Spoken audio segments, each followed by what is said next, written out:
अब पटना के 26 में से 22 अंचलों में कामकाज पूरी तरह बंद। दाखिल खारिज यानी म्यूटेशन, परिमार्जन और सीमांकन के 2 लाख मामले लंबित।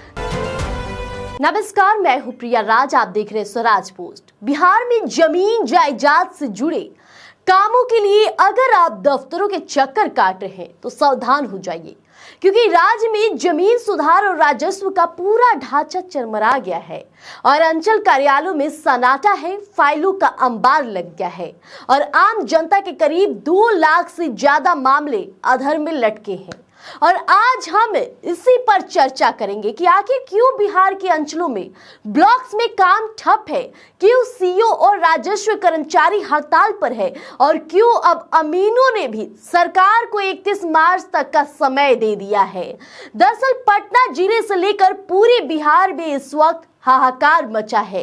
पटना के 26 से 22 अंचलों के सीओ हड़ताल पर चले गए हैं। करीब 150 राजस्व कर्मचारी पहले से हड़ताल पर है। नतीजा 2 लाख से ज्यादा जमीन के मामले पेंडिंग है। अब पटना के 26 में से 22 अंचलों में कामकाज पूरी तरह बंद। दाखिल खारिज यानी म्यूटेशन, परिमार्जन और सीमांकन के 2 लाख मामले लंबित। तो सरकार ने आनन फानन में बीडीओ को अंचल की जिम्मेदारी तो सौंपी, लेकिन वे राजस्व की बारीकियों से अनजान है। जमीन विवाद सुलझाने के लिए लगने वाले थाना शिविर भी बंद हो चुके हैं। और सबसे चौंकाने वाली बात पता है क्या है? ये है कि 16 अगस्त से 20 सितंबर 2025 तक चले इस विशेष राजस्व अभियान में 1.5 लाख आवेदन आए थे, जिनका निपटारा 31 मार्च तक होना था। लेकिन हड़ताल ने सरकार के इस लक्ष्य पर भी पानी फेर दिया। अब देखिए, मामला सिर्फ सीओ तक सीमित नहीं है। फिलहाल राजस्व अमीन संघ ने भी अब अपनी ताल ठोक दी है और राजस्व के 1767 अमीन पिछले कुछ दिनों से हाथों पर काली पट्टी बांधकर काम कर रहे हैं। उन्होंने भी साफ कह दिया, 31 मार्च तक मांगे नहीं मानी गई तो वे अनिश्चितकालीन हड़ताल पर चले जाएंगे। जी समझ लीजिए, अमीनों की मुख्य मांगे क्या है ये आपको पता है? ये जानकारी दे दे कि त्रिस्तरीय प्रोन्नति यानी प्रमोशन की व्यवस्था, शैक्षणिक योग्यता के अनुसार उचित वेतनमान, गृह जिला या नजदीकी जिले में पद स्थापन और क्षेत्र भ्रमण के लिए गाड़ी, यात्रा और इंटरनेट भत्ता, सब कुछ चाहिए। जंजीर वाहक यानी कि चेयरमैन की अस्थायी नियुक्ति। बिहार राजस्व अमीन संघ के अध्यक्ष विशाल कुमार और साथी महामंत्री रवि कुमार सिंह का भी कहना है कि वे तकनीकी कार्य करते हैं, लेकिन उन्हें सुविधाएं और सम्मान नहीं मिल रहा है।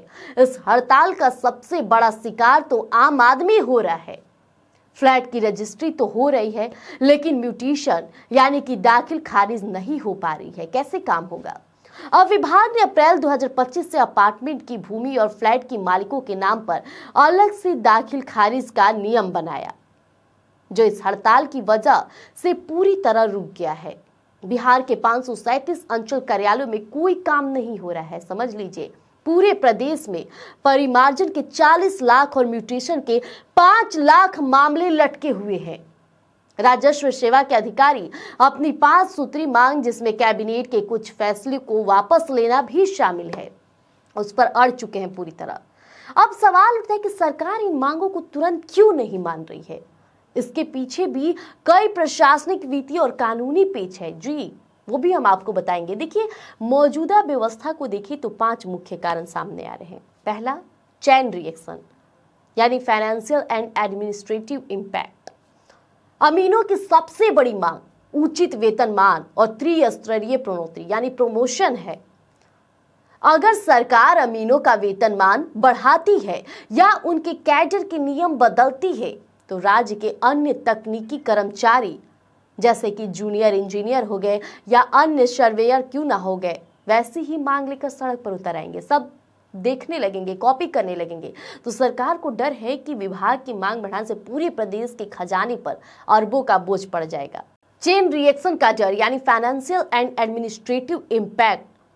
अमीनों की सबसे बड़ी मांग उचित वेतनमान को लेकर सरकार पूरी तरह से नहीं पूरा कर सकती, क्योंकि यहाँ कॉपी वाली बात हो जाएगी। अगर आपका बढ़ाएंगे तो वो भी कहेंगे मेरा भी बढ़ाइए, और जो कैडर की नियम बदलती है ना, तो तमाम चीज़ें उसके नीचे काम करते हैं। तो ऐसे में सरकार ये कभी नहीं चाहेगी कि और भी लोग उनका देख करके सड़क पर यूं ही विवाद करे, बातों को फैलाए और सरकार पर इसका पूरा बोझ पड़ना शुरू हो जाए। दूसरा बात किया जाए तो सीधे तौर पे होम डिस्ट्रिक्ट पोस्टिंग और भ्रष्टाचार का खतरा।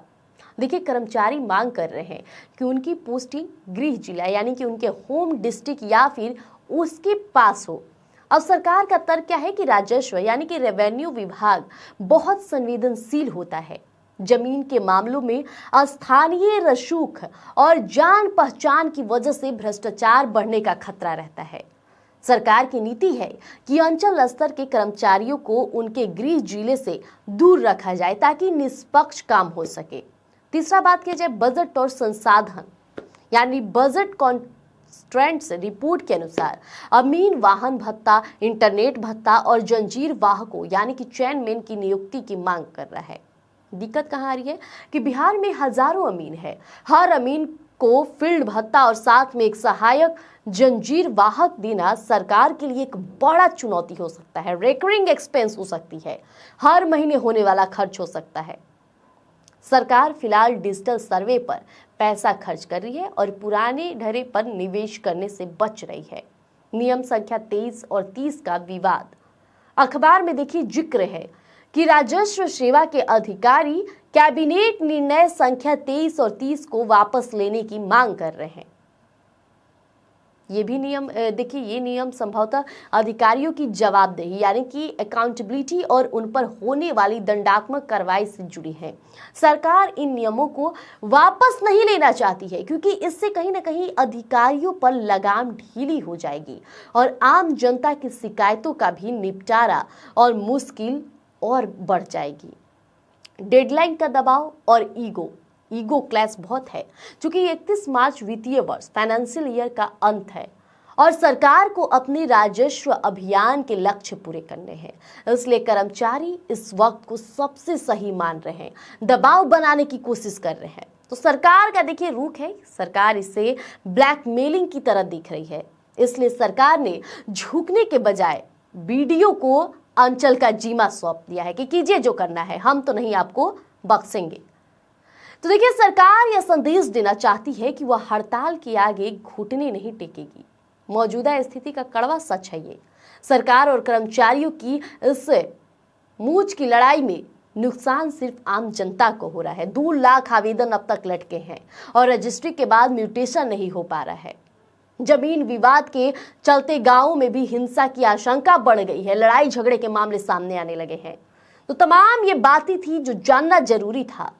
तो स्वराज पोस्ट और भी लेकर आएगा आपको अंदर की तमाम खबरें। यूं ही बने रहिएगा। वीडियो पसंद आई हो लाइक कीजिएगा, सब्सक्राइब कीजिएगा और कमेंट में जरूर बताइएगा कि आपके गांव की क्या स्थिति है। धन्यवाद।